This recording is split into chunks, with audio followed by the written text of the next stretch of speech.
In this movie, we're going to have a look at bristle brushes, and they're great fun. So if you want to follow along, open bristlebrushstart.ai, and I'm in the new hair layer. So we have a character here, he's called Louis, and I have his original head, and above it I have a new hair layer where we're going to draw some new hair on him. So I want you to go into the brushes panel and open the libraries and choose Bristle Brush Library. And here we have bristle brushes, and these are here to kind of create a more painterly look. Well, that's what they're normally used for. We're going to use them to create hair. So I want you to select this one, the mop one, and the fan one, and that will add them to the list of brushes. And then we can close our brush library. And what I want you to do is select, you'll notice that as I paint with these brushes, it's actually painting with the stroke colour in the same way that the blob brush tool does. So what we're going to do is give him some new hair. You can see a little indication of the direction of the brush. Now, tilting and rotating your Wacom pen will adjust it slightly. If you're using a mouse, you're only going to get this. Okay, it's not going to be a great experience painting with the bristle brush if you haven't got a Wacom pen or other graphics tablet that's supported. If I have a Wacom pen, I get this lovely display, and it shows me the direction the hair is going to start painting in. So what we're going to do is we're just going to start painting some hair. So let's start over here and paint some hair in. Now at the moment, you can't really see the hair very clearly because it's translucent.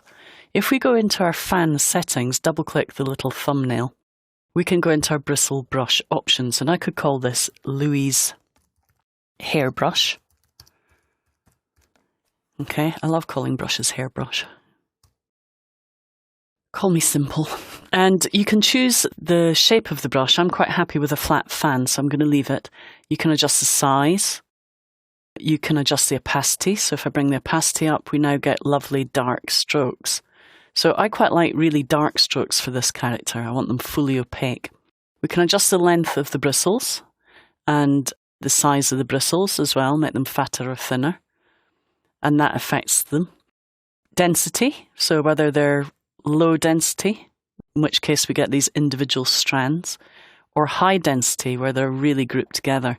So I probably want to go for something like, I don't know, about 30% density. And then bristle thickness. So if we do a really coarse thickness and bring the density down, we get much bigger pieces of hair. And if I bring that down to a fine density, you'll see we start to get little strands of hair. So play around with that to get it how you want it. I'm going to go for fairly high density and fairly coarse. So around about there. Bristle thickness, yeah, well, a little bit higher for that. And then the other thing is stiffness. If we have stiff strokes, we get these straight lines. If we go down to the bottom, we get these wavy lines. So again, I want something in between, so about 45% is fine for me.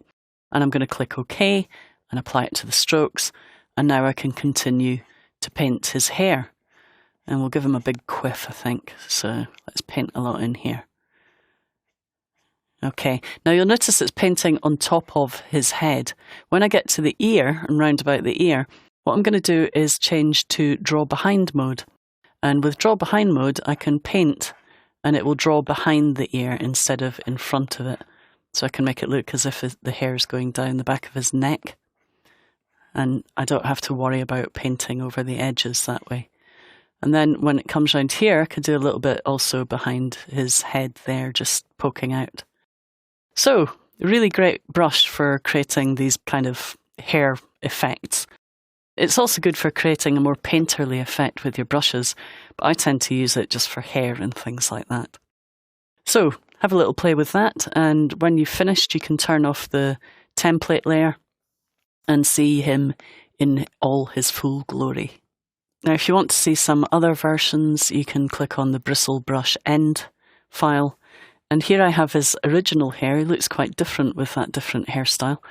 And if I switch that off, here are a couple of versions of his hair. There's a long one and there's a short one that I've just created. So really good fun to play with the bristle brush tool. And of course, it becomes lots of fun when you select the eraser tool and decide to give him a haircut. So we'll select a nice brig brush tool for the eraser, and we'll just give him a quite severe haircut. Just dragging across,